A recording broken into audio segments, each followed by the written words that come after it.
କଣ ଏକ ଦିବ୍ୟ ଶକ୍ତି ଆପଣଙ୍କ ପଛେ ପଛେ ଘୁରି ବୁଲୁଛି, ଆପଣଙ୍କ ଠାରୁ କିଛି ନେବାକୁ ଚାହୁଁଛି।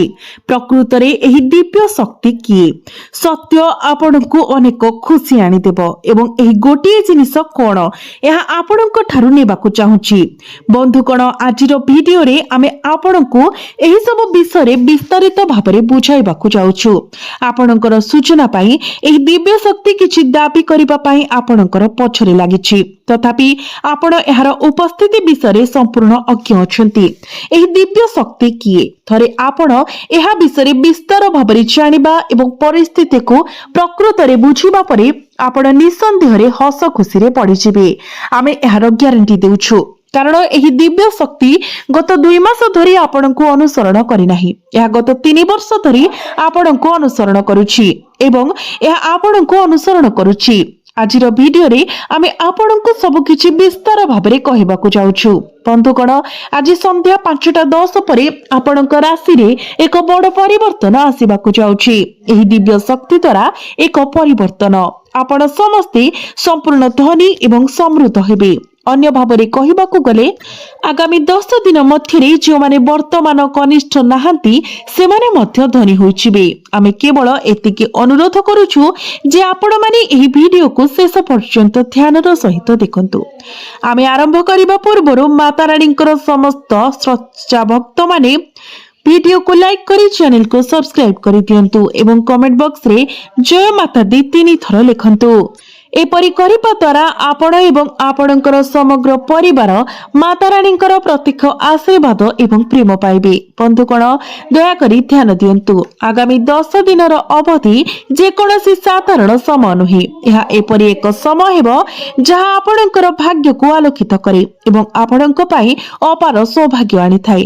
କାରଣ ଆଜି ସନ୍ଧ୍ୟା 5:10 ପରେ ଆପଣଙ୍କ ରାଶିରେ ଏକ ସ୍ମାରକୀ ପରିବର୍ତ୍ତନ ହେବାକୁ ଯାଉଛି। ବିଶେଷ କରି ଶୁକ୍ର ଆପଣଙ୍କର ଲାଭ ଗୃହ ଏବଂ ଲାଭକୁ ନିୟନ୍ତ୍ରଣ କରୁଥିବା କ୍ଷେତ୍ରରେ ପ୍ରବେଶ କରିବା ପାଇଁ ସ୍ଥାନ ପରିବର୍ତ୍ତନ କରୁଛନ୍ତି।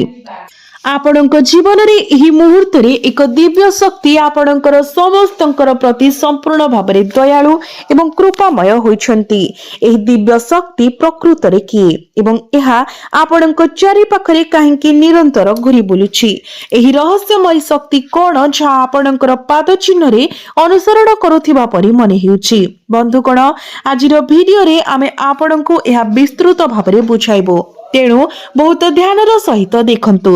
ଆଜି ସନ୍ଧ୍ୟା 5:10 ପରେ ଆରମ୍ଭ ହେଉଥିବା 10 ଦିନର ଅବଧି ଆପଣମାନଙ୍କ ପାଇଁ ଏହି ଦେବୀଙ୍କ ଦ୍ୱାରା ପ୍ରଦତ୍ତ ଏକ ଦିବ୍ୟ ଆଶୀର୍ବାଦ। ଏହା ଏହି ଦେବୀଙ୍କର ଏକ ଉପହାର ଯାହା ପାଇଁ ଆପଣ ବହୁତ ଦିନ ଧରି ଆଶା କରି ଆସୁଛନ୍ତି, କାରଣ ସେ ବର୍ତ୍ତମାନ ଆପଣଙ୍କର ଜୀବନରେ ଏକ ଗଭୀର ପରିବର୍ତ୍ତନ ଆଣିବାକୁ ଚାହାନ୍ତି। ସେ ଆପଣଙ୍କର ଅସ୍ତିତ୍ୱକୁ ବର୍ତ୍ତମାନ କଷ୍ଟ ଦେଉଥିବା ପ୍ରତ୍ୟେକ କଷ୍ଟ ଏବଂ କ୍ଲେଶର ଅନ୍ତ ଘଟାନ୍ତୁ ବୋଲି ଚାହାନ୍ତି। ଆପଣ ଏପର୍ଯ୍ୟନ୍ତ ଯେକୌଣସି ଦୁଃଖ, ଯନ୍ତ୍ରଣା ଏବଂ କଷ୍ଟ ସହ୍ୟ କରିଛନ୍ତି, ସେ ଚାହାନ୍ତି ଯେ ଏହା ଆପଣଙ୍କର ଜୀବନରୁ ସମ୍ପୂର୍ଣ୍ଣ ଭାବରେ ଦୂର ହୋଇଯାଉ। ଏହା ଏହି ଦିବ୍ୟ ଶକ୍ତିର ଏକମାତ୍ର କାମନା। ଏହା ବ୍ୟତୀତ ଆପଣଙ୍କର ସୂଚନା ପାଇଁ ଏହି ଦିବ୍ୟ ଶକ୍ତି ଗତ 3 ବର୍ଷ ଧରି ଆପଣଙ୍କର ଜୀବନ ଶକ୍ତିକୁ ସୁରକ୍ଷା ଦେଇ ଆସୁଛି।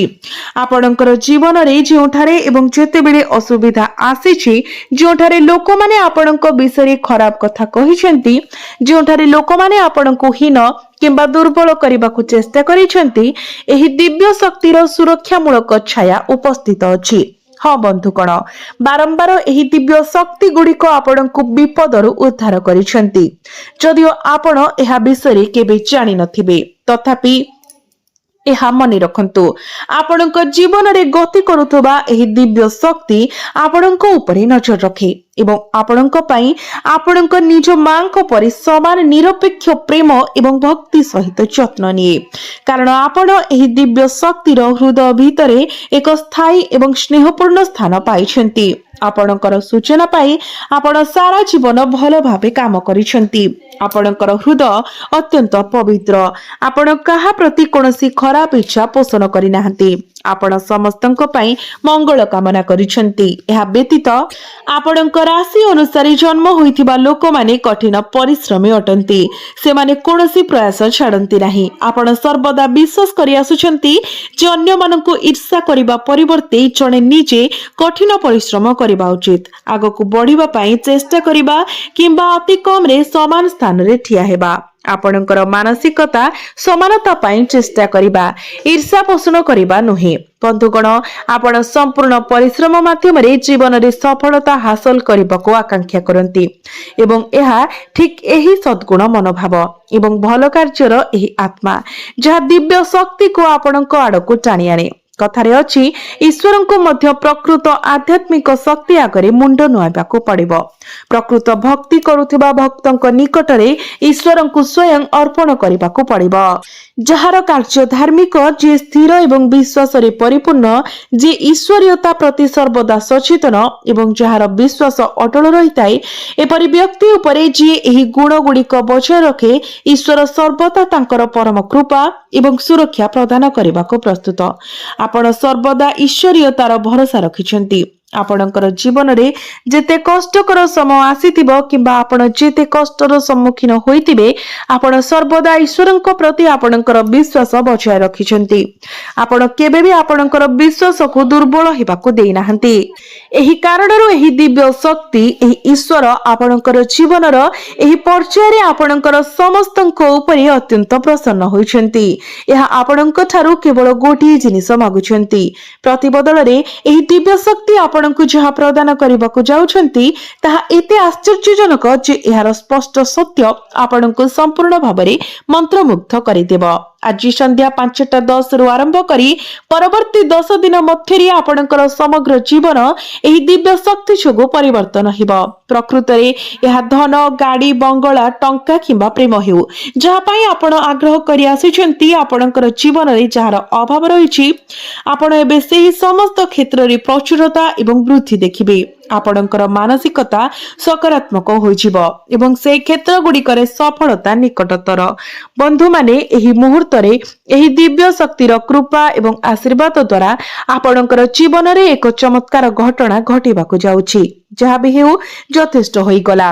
ଆପଣ ବହୁତ ସହ୍ୟ କରିଛନ୍ତି। କିନ୍ତୁ ବନ୍ଧୁମାନେ, ଆଉ ନୁହେଁ। ଏହି ଦିବ୍ୟ ଶକ୍ତି ଏବେ ଧାର୍ମିକ କ୍ରୋଧରେ ଉଠିଛି। ଏହି ଦିବ୍ୟ ଶକ୍ତି ଏବେ ଦିବ୍ୟ କ୍ରୋଧରେ ଲାଲ ହୋଇଯାଉଛି ଏବଂ ବନ୍ଧୁମାନେ, ଏହା ଆପଣଙ୍କ ଠାରୁ କେବଳ ଗୋଟିଏ ଜିନିଷ ମାଗୁଛି। ଯଦି ଆପଣ ସେଇ ଗୋଟିଏ ଜିନିଷ ପ୍ରଦାନ କରନ୍ତି, ତେବେ ଏହି ଦିବ୍ୟ ଶକ୍ତି ଆପଣଙ୍କୁ ଅତ୍ୟନ୍ତ ସମୃଦ୍ଧ ଏବଂ ଧନବାନ କରିବ। ବନ୍ଧୁମାନେ, ସେଇ ଗୋଟିଏ ଜିନିଷ କଣ? ଆମେ ଏହି ଭିଡିଓରେ ପରେ ଏହାକୁ ବିସ୍ତାର ଭାବରେ ପ୍ରକାଶ କରିବାକୁ ଯାଉଛୁ। ଭିଡିଓଟିକୁ ଧ୍ୟାନର ସହିତ ଦେଖନ୍ତୁ। ଭିଡିଓରେ ଆଗକୁ ବଢିବା ପୂର୍ବରୁ ଯଦି ଆପଣ ପ୍ରକୃତରେ ଏହି ଦିବ୍ୟ ଶକ୍ତିର ଚମତ୍କାର ଦେଖିବାକୁ ଚାହୁଁଛନ୍ତି ଏବଂ ଯଦି ଆପଣ ଏପର୍ଯ୍ୟନ୍ତ ଏହି ଭିଡିଓକୁ ପସନ୍ଦ କରିନାହାନ୍ତି, ତେବେ ଦୟାକରି ଜଣେ ପ୍ରକୃତ ଭକ୍ତ ଭାବରେ ଏବେ ଲାଇକ୍ କରନ୍ତୁ। ବନ୍ଧୁମାନେ, ଏହି କଳି ଯୁଗରେ ଯାହା ଘଟୁଛି, ଆପଣଙ୍କର ସମ୍ମୁଖରେ ଯାହା ବି ହେଉଛି, ସବୁକିଛି ଦିବ୍ୟଙ୍କ ହାତ ଦ୍ୱାରା ପରିଚାଳିତ। ପ୍ରତ୍ୟେକ ଘଟଣା ଭିତରେ ଏକ ନିର୍ଦ୍ଦିଷ୍ଟ ଦିବ୍ୟ ଯୋଜନା ଲୁଚି ରହିଛି। ଯଦି ମୁଁ ବର୍ତ୍ତମାନ ଆପଣଙ୍କୁ ଏହି ଶବ୍ଦ ଗୁଡିକ କହୁଛି, ତେବେ ଏହି କାର୍ଯ୍ୟ ମଧ୍ୟ ଏକ ବୃହତ ଦିବ୍ୟ ଡିଜାଇନର ଅଂଶ।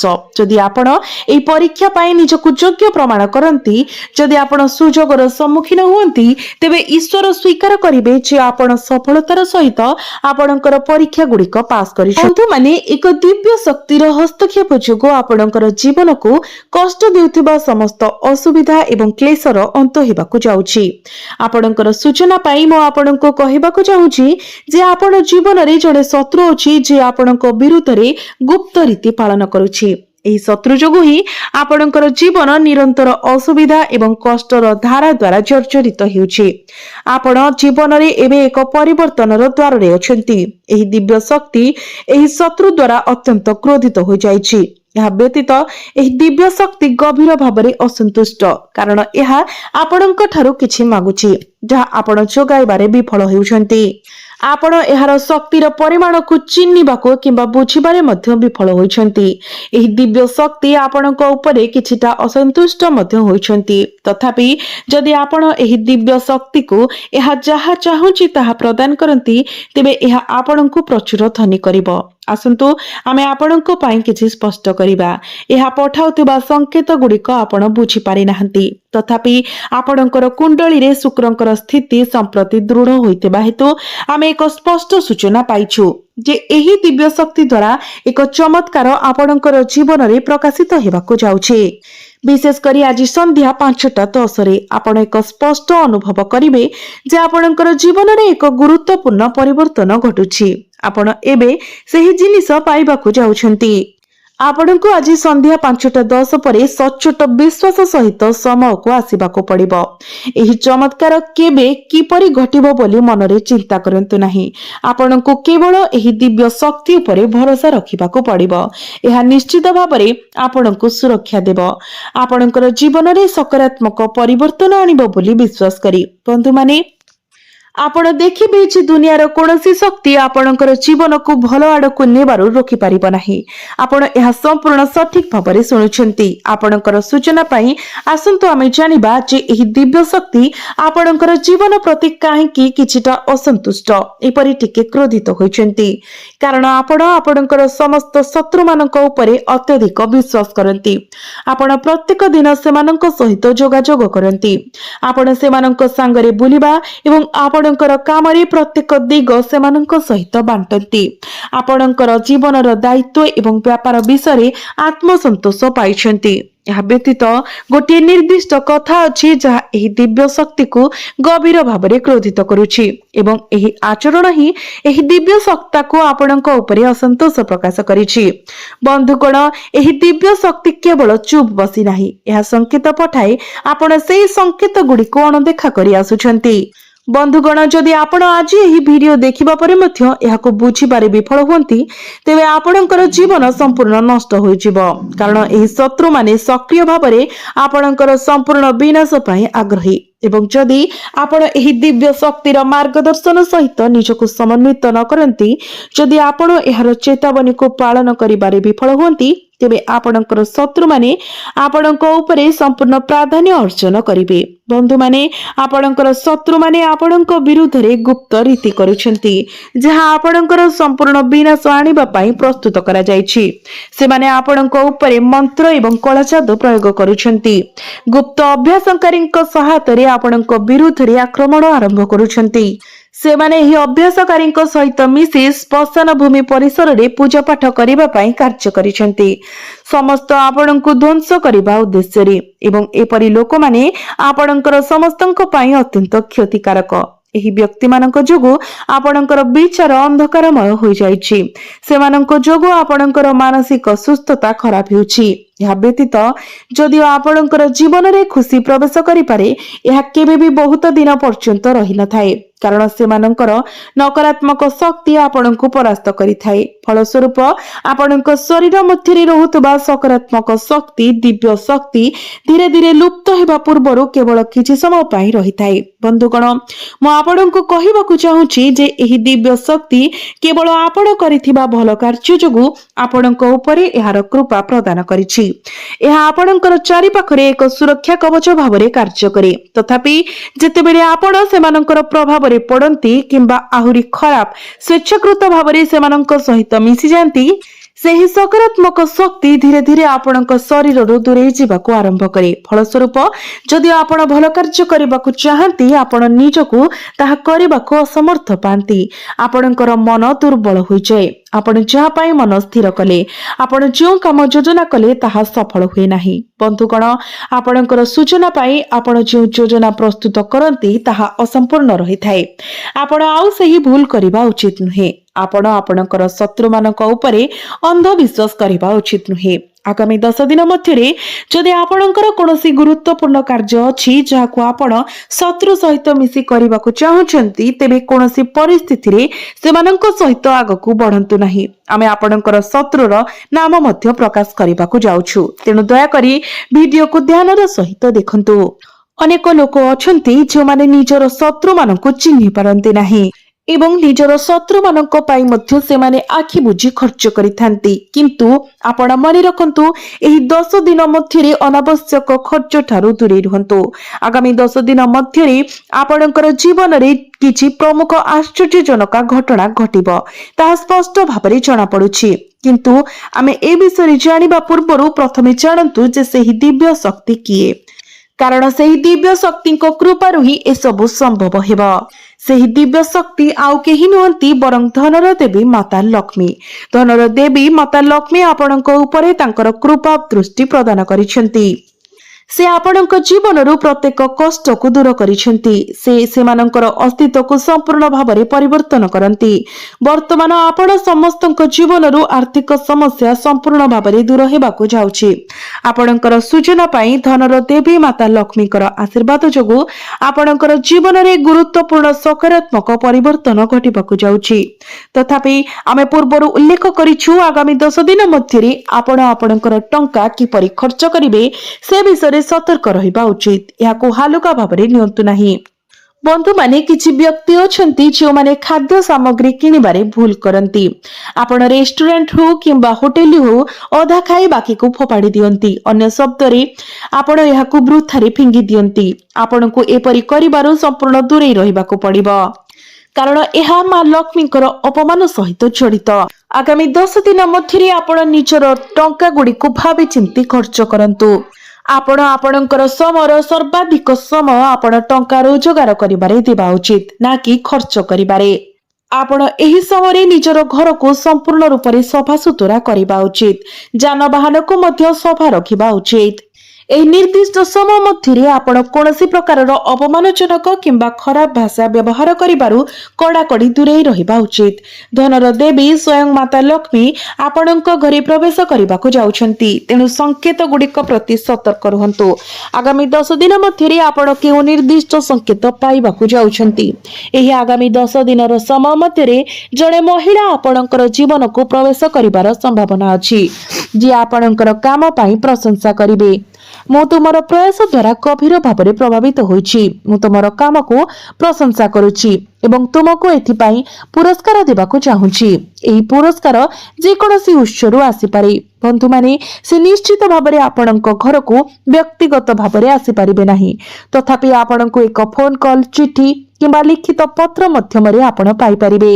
ଆପଣଙ୍କର କାର୍ଯ୍ୟକ୍ଷେତ୍ର କିମ୍ବା ଆପଣଙ୍କର ବର୍ତ୍ତମାନର ସ୍ଥାନ, ଆପଣଙ୍କର ଚାକିରି କିମ୍ବା ବ୍ୟବସାୟରେ ନିଯୁକ୍ତି ହେଉନା କାହିଁକି, ଆପଣଙ୍କର ସୁପରଭାଇଜର କିମ୍ବା କାର୍ଯ୍ୟାଳୟର ବସ୍ ଆପଣଙ୍କର କାର୍ଯ୍ୟଦକ୍ଷତାକୁ ଦେଖିପାରନ୍ତି ଏବଂ ଆପଣଙ୍କୁ ଏପରି ପ୍ରଶଂସାର ଶବ୍ଦ ପ୍ରଦାନ କରିପାରନ୍ତି। ବନ୍ଧୁଗଣ, ଯଦି ଆପଣ ଏହି ସଂକେତକୁ କୌଣସି ସ୍ଥାନରେ ଦେଖନ୍ତି, ତେବେ ଆପଣଙ୍କ ରାସ୍ତାରେ ଆସୁଥିବା ଯେକୌଣସି ସୁଯୋଗକୁ ହାତଛଡା କରିବା ଉଚିତ ନୁହେଁ। ଯଦି ଜଣେ ମହିଳା ଆପଣଙ୍କୁ ଆଗାମୀ 10 ଦିନ ମଧ୍ୟରେ ସୁଯୋଗ ପ୍ରଦାନ କରନ୍ତି, ଆପଣ ପରିସ୍ଥିତିକୁ ଭୁଲ ଭାବରେ ପରିଚାଳନା କରିବାର ଭୁଲ କରିବା ଉଚିତ ନୁହେଁ। ଏହାକୁ ପ୍ରତ୍ୟାଖ୍ୟାନ କରିବା ପରିବର୍ତ୍ତେ ଆପଣ ଏହାକୁ ଧନର ଦେବୀ ମାତା ଲକ୍ଷ୍ମୀଙ୍କର ଆଶୀର୍ବାଦ ଭାବରେ ଗ୍ରହଣ କରିବା ଉଚିତ।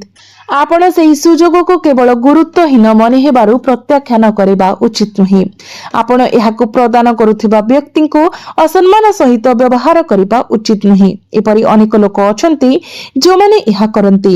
ସେମାନେ ଏକ କାର୍ଯ୍ୟକୁ ତୁଚ୍ଛ ମନେ ହେବାରୁ ହେୟ ଜ୍ଞାନ କରନ୍ତି ଏବଂ ତାହାକୁ ପ୍ରତ୍ୟାଖ୍ୟାନ କରନ୍ତି। ତଥାପି ଏପରି କରିବା ଦ୍ୱାରା ସେମାନେ ସେହି ବ୍ୟକ୍ତିଙ୍କୁ ମଧ୍ୟ ଅସମ୍ମାନ କରନ୍ତି, ଯେ ସେମାନଙ୍କୁ ଏହି ସୁଯୋଗ ପ୍ରଦାନ କରୁଛନ୍ତି। କେତେକ ସମୟରେ ଅପମାନଜନକ ଭାଷା ମଧ୍ୟ ବ୍ୟବହାର କରନ୍ତି।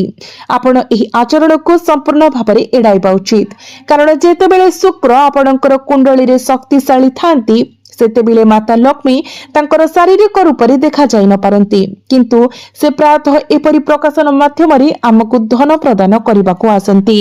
ତେଣୁ ବନ୍ଧୁଗଣ, ଏହି ଆଗାମୀ 10 ଦିନ ସମୟ ଆପଣଙ୍କ ପାଇଁ ଅତ୍ୟନ୍ତ ସଚେତନ ରହିବା ଉଚିତ।